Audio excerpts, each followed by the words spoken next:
For the recorded interview, I ensured that the story choice was fruitful, that it didn't have any dead ends, and that there was plenty of conversations to volley back and forth from. As a counsellor, there are a lot of legal restrictions that were mentioned before we spoke, such as all clients should be anonymous and the story should stay within the four walls. Therefore, I never asked specific questions that would violate this legal trust within counselling. All questions was human-centred with human interest, which is central to Galton & Rouge's news values. Coronavirus is a constantly trending news topic which resonates. Therefore, the struggle of a counsellor working during COVID times trying to help other people whilst also trying to look after herself is very visceral and hard-hitting. We had a pre-interview conversation where I prompted what the questions might include to make sure that she was comfortable in sharing and the questions aligned to her own ethos and that it didn't violate the counselling code. The interview was recorded in a small room where we sat across from each other. I spoke in the room before the interview, checked the proxemics and see what the echo was like so that the audio quality wouldn't distort and that the audio was clear.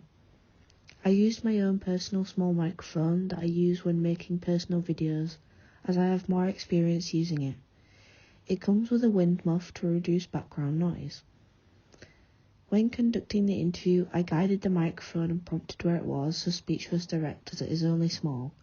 I made sure to do a test with it before to ensure that it was on and working so the interview wouldn't be for nothing and so we wouldn't have to rewrite it and do it all over again. Writing Cooperative, the website, and many others suggest the best way for interviewing is with open questions, so I ensured all the questions I gave were given allowed scope and open answers. They didn't allow just one-word answers, which gave the best results and the best interview outcome. Ethics journalists also say that journalists should be in a neutral reaction throughout, because if you smile at a certain answer, it seems like you wanted the answer in the first place, and that's what they'll jump on.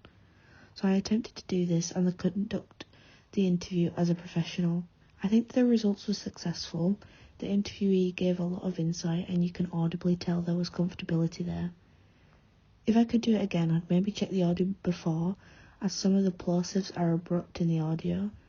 Also, I would move less as it affected the background noise in a couple of instances, which takes away from the immersion of the interview. Background noise is also really hard to edit out, even with Audition, but as a professional you can't request an interview twice as then it appears as almost scripted, so I had to go along with the take despite the error.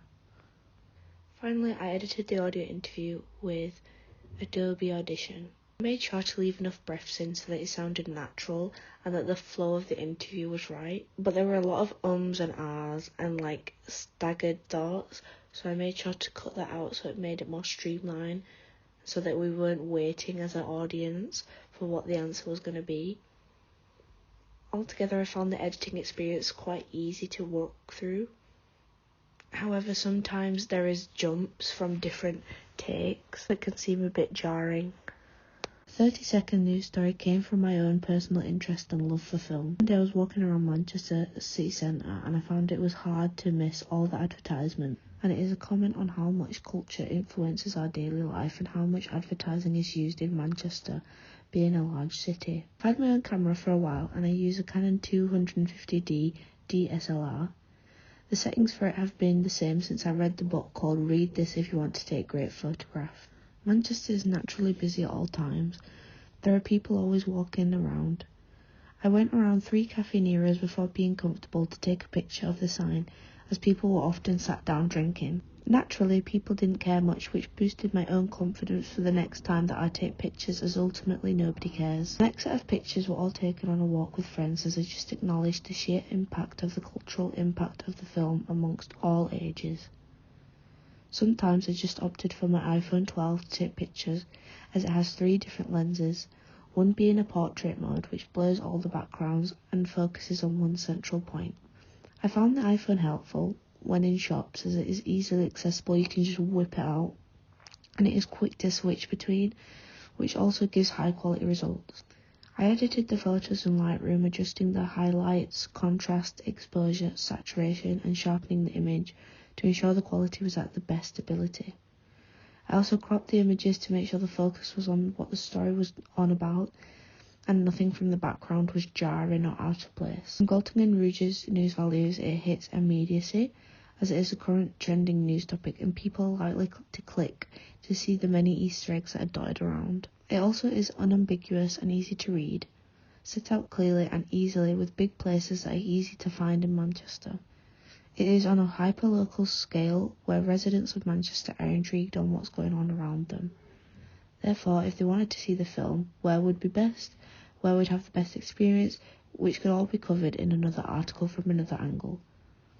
What went well with my work was that all the pictures were easy to find and capture. The subject was broad and teeming with information all around Manchester. As a written piece, I could easily interview people to ask them about whether they've watched, what was their opinions, and what do they think of how Manchester has changed by it from the time being. I think the images clearly portray the cultural advertisement, and with more experience using the camera, I could sharpen the quality and get a more foregrounded image. The attached 30-second video was created with Adobe Premiere Pro, as I know my way around it. The captions are added with enough time frame to read the accompanying images to tell the story which is illustrated with the image. I added a fade to the transition of the editing to make it more streamlined and to create a more succinct flow to narrate the story and visually create the image that even if you can't see Manchester, you can still see the cultural impact. I made sure before submission that I could read the adjacent text at the appropriate pacing and that it wasn't too fast or too slow to keep up with the time allotted. If I could do it again, I'd approach with a different angle and maybe look into how the cinema workers feel working long nights, look into what fans think or what the general public think, or even the people at Cafe Nero selling the drinks, and whether they've watched, as then it's a unique take and a unique angle. I would also look into being more comfortable with my own camera, as then it will produce higher quality, better results. Finally, I would also go with a more human approach and look into what humans think, what they think, as it would provide a more telling story. I also couldn't find music that completely complements the story that was being non-copyrighted. Therefore, I feel somewhat that the music might be out of place, but I am quite happy with the overall result.